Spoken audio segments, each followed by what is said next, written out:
ఒకసారి హాస్పిటల్లో కూడా ఒకసారి చూడండి. ఒకసారి 90 మంది పిల్లలు ఇక్కడ జాయిన్ అయ్యారు. మధ్యాహ్న భోజనం పథకం సరిగ్గా జరగడం లేదు. పిల్లలు కనీసం బ్యాగుల సప్లై కూడా సరిగ్గా జరగడం లేదు. ఇచ్చేటోడు ఎవడు ఇవ్వడం లేదు సరిగ్గా ఏది వ్యవస్థ అనేది ఏది సరిగ్గా జరగడం లేదు. వ్యవస్థను గాడిలో పెట్టండి.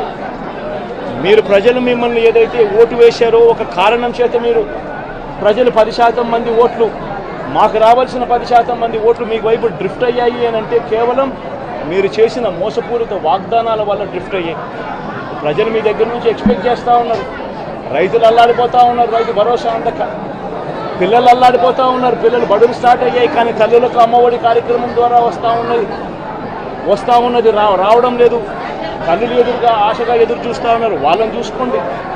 అక్క చెల్లెమ్మలకి ఇస్తామన్నారు నెల 1500 రూపాయలు, అది ఇచ్చే కార్యక్రమం చూసుకోండి. ఇంటింటికి ఉద్యోగం అన్నారు, ఉద్యోగం ఇవ్వకపోతే 3000 రూపాయలు ప్రతి ఇంటికి నిరుద్యోగ వృత్తి అన్నారు. ఆ పిల్లలందరూ ఎదురు చూస్తూ ఉన్నారు, మీరు ఎప్పుడెప్పుడు ఇస్తారు 3000 రూపాయలు నిరుద్యోగ వృత్తి అని. అది చూసుకోండి.